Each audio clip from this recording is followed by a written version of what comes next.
Hey, it's Tucker Carlson. Let's say you wanted to control a country. How would you start? Well, you'd want to make sure you had the complete obedience of everybody inside your borders who was authorized to use deadly force. You would start with the military and then federal law enforcement, then move your way down ultimately to agencies like the IRS. Controlling the guns would be a top priority for you if you ever wanted to go dictatorial, if you wanted to be baby doc. But let's say you had deeper ambitions. Let's say you wanted the power not simply to control people's behavior, but to control how they think, not just their bodies, but their minds, as a god would. In that case, you need to take charge of the society's taboos. A taboo is something that by popular consensus is not allowed. A taboo may not be illegal, but it doesn't need to be. Over time, social prohibitions are more powerful and more enduring than laws. Societies are defined by what they will not permit, as are famously religions. Muslims don't eat pork, neither do Orthodox Jews. Traditional Christians oppose extramarital sex. The Amish avoid electricity, and so on. American society isn't overtly religious, but it's governed by taboos, and it always has been. What's interesting is how fast our taboos are changing. This is not happening organically. What we're allowed to dislike is being dictated to us from above, sometimes by force. Until fairly recently, for example, it was taboo in this country to attack people on the basis of their race. That was the main lesson of the Second World War, we were told again and again.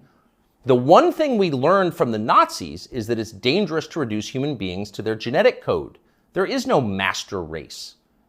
That made sense, but apparently we no longer believe it. Punishing people based on their skin color is not only permitted in modern America, it is mandatory throughout business and government and higher education, as long as the victims are white. At one time, that would have been unimaginable. So with the current behavior of our politicians. As recently as the 1992 presidential campaign, adultery was considered disqualifying for anyone seeking higher office. Bill Clinton was very nearly derailed in the New Hampshire primary by his affair with Jennifer Flowers. Clinton went to elaborate lengths to lie about the relationship because he had no choice. But he was the last presidential candidate who had to meet this standard. By 2008, it was obvious to anybody who was paying attention that Barack Obama had a strange and highly creepy personal life. Yet nobody ever asked him about it. By that point, a leader's behavior within his own marriage, the core relationship of his life, had been declared irrelevant. It was Barack Obama's business, not yours. One by one, with increasing speed, our old taboos have been struck down. Those that remain have lost their moral force. Stealing, flaunting your wealth, striking women, smoking marijuana on the street, shameless public hypocrisy, taking other people's money for not working. All of these things used to be considered unacceptable in America, not anymore. So it probably shouldn't surprise us that the greatest taboo of all is teetering on the edge of acceptability: child molestation. A generation ago, talking to someone else's children about sex was widely considered grounds for a thrashing. Touching them sexually was effectively a death penalty offense. When Jeffrey Dahmer was bludgeoned to death in the bathroom of a Wisconsin prison in 1994, the Milwaukee District Attorney had to caution the public not to turn Dahmer's killer into a folk hero. Jeffrey Dahmer had molested and murdered children. People felt justified in celebrating his death. 25 years later, that standard had changed dramatically in the state of Wisconsin, as in the rest of the country. In the summer of 2020, during the BLM riots in Kenosha, 17-year-old Kyle Rittenhouse defended his life from a convicted child molester called Joseph Rosenbaum. Rosenbaum was trying to kill Rittenhouse, so Rittenhouse shot him in self-defense. But it was Joseph Rosenbaum whom the media cast as the victim of the story. Kyle Rittenhouse, meanwhile, an underage boy fending off violence from a child molester, was denounced as the villain. Ultimately, he was indicted for murder. One of the things that this tells us is the people who run our country no longer see child molesters as the worst among us. It's never been more obvious than it was yesterday when the Wall Street Journal ran a long expose about kiddie porn on Instagram. Instagram, the journal found, quote, helps connect and promote a vast network of accounts openly devoted to the commission and purchase of underage sex content. Instagram connects pedophiles and connects them to content sellers of child pornography. In one instance, the paper discovered that Instagram was recommending the phrase incest toddlers to users who'd expressed interest in similar material. By the way, no one at Instagram denied that any of this had happened, nor did Mark Zuckerberg, who controls the company. The Journal story was accurate. It was all pretty shocking, but not as shocking as what happened next, which was effectively nothing at all. The largest circulation newspaper in the United States revealed that one of the world's most influential companies was promoting pedophilia, and nobody in power did anything about it. The Justice Department did not announce an investigation. Congress did not schedule hearings. The guy who runs Instagram, Adam Mosseri, still has his job. In fact, Mosseri's last tweet, which is pinned, is a video of himself bragging about how effective Instagram's algorithm is. Keep in mind as you watch this, it's real. People often talk about the algorithm, but there is no one algorithm for Instagram. There are many algorithms and ranking processes we use to try to personalize the experience to make it as interesting as we can for each and every person who uses Instagram. We believe in this idea of personalization. What you're interested in and what I'm interested in is different, and so therefore your Instagram and my Instagram should be different. What you're interested in and what I'm interested in is different, Mosseri explains patiently, so your Instagram feed will be different from mine. You're interested in children, that's why you're getting all the incest toddler posts. It's a highly personalized experience. That tweet is still up tonight. Of course, everybody at Instagram, in fact, everyone everywhere in authority, will still claim to think that child molestation is bad, but the tone has changed unmistakably. When they say it's bad, they mean it in a kind of abstract way. Bad like a civil war in Central Africa is bad. You wouldn't prefer it, but there are reasons it happens. That's why we now refer to pedophiles as minor attracted persons, because honestly, who can judge? These people are a sexual minority, so pause before you attack them. And in any case, it's not like pedophiles are barging into the Capitol building to sit in Nancy Pelosi's chair or asking uncomfortable questions about the last election. For miscreants like that, no punishment is too harsh. So far this month, the FBI's Washington field office has issued 11 press releases.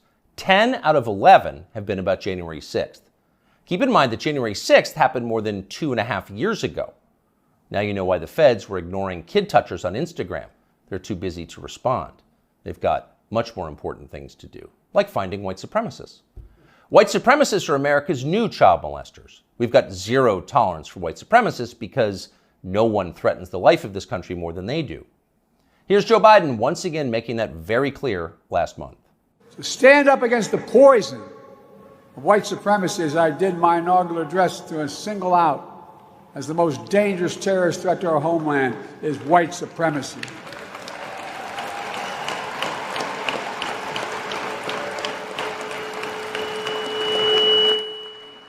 And I'm not saying this because I'm at a black HBCU. I say it wherever I go. Pardon the feedback, but you heard the point. White supremacy is the most dangerous threat to the American homeland. Joe Biden just told us that. It's more dangerous than the threat of nuclear war with Russia. It's more dangerous than the threat of the Mexican drug cartels, who've already killed hundreds of thousands of Americans and are now in control of swaths of our southwestern states. White supremacy is that bad, Joe Biden says. In fact, it's worse. But what is it? That's the question. Can anyone in authority actually define white supremacy?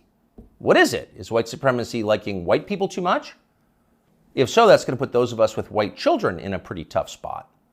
Or is white supremacy something much more obviously bad, like trying to expel all non-whites from America and creating some kind of ethno-state? If that's Joe Biden's definition, what exactly is the scope of this threat? How many people are currently working on this American white ethno-state project? And what are the chances they're going to pull it off? Our guess is not very many and precisely zero. But we can't say for sure because no one has showed us the numbers. These are not rhetorical questions. When the President of the United States describes something as the worst possible crime Americans can commit, you have a right to know what that crime is. You used to have that right. Under our pre-revolutionary legal code before George Floyd, questions like these were easy to answer. A crime was defined as something that an elected legislature had explicitly banned, usually an act that hurt somebody else. In America, crimes were described precisely, with words in English and then preserved in books, which you could read yourself. If you ever wondered whether you were committing a crime, you could just look it up. You could know for sure whether you were a criminal. Now you can't. And needless to say, that's the point. The point of the exercise is to keep you off balance, to keep you afraid. When no one's willing to define the offense, you can't be sure whether or not you're committing it. You could be accused at any time and everything you have taken from you. You live in fear. Remember this guy? Emmanuel Cafferty was driving near a Black Lives Matter protest in Poway in his SDG&E truck when he says he noticed somebody following him and trying to get his attention. Later, that person posted a picture of him making what some believed is a white supremacy symbol on Twitter. Cafferty says he had no idea about any white power symbols and was just cracking his knuckles outside his window when the picture was taken of him. Later that day, he says he was notified by SDG&E that he would be suspended pending an investigation, and a few days later, he was fired. What that man did was so offensive, as you just saw, that local news had to blur the photograph of his hand. He was fired from his job. His life was destroyed for cracking his knuckles. He didn't know cracking his knuckles was racist, in his defense, but then nobody did until the day that poor Emmanuel Cafferty was unwise enough to crack them. When a crime has no definition, anyone can be guilty of it. It's hard to relax in a country like that. The old system was better.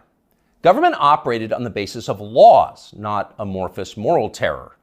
Politicians couldn't accuse you of something they couldn't define. The legal code was straightforward. Child molestation was a crime. Having unfashionable opinions was not. Outside of the public sphere, the population mostly governed itself, as it does in every society, and used taboos to do it. You knew what was allowed and what wasn't because the rules didn't change very often. The taboos were organic.